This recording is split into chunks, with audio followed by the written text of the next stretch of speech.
Pag minabot tayong something, we are still looking for something bigger. And it never stops. It never stops. Actually, I do not consider myself successful. Pero, maraming tao yung gusto nasa posisyon ko. Tama, mali? Tama po, upline.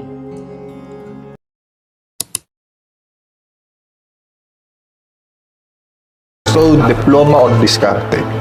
Unang-una, wala akong masyadong believe sa sistema ng pag-aaral dito sa Pilipinas. Kasi karamihan ng na-experience ko sa journey on how to have a successful life, wala ako halos nagamit masyado. Nagaling sa eskwela. Ito seryoso to, real talk lang. Wala talaga ako halos nagamit. Ang nagamit ko is self-earned knowledge. Yun ang mga nagamit ko. Kasi naniniwala ako na yung school, it could make you a living. Pero yung sarili mong pag-aaral, it could make you a fortune. So, doon talaga ako nag-focus.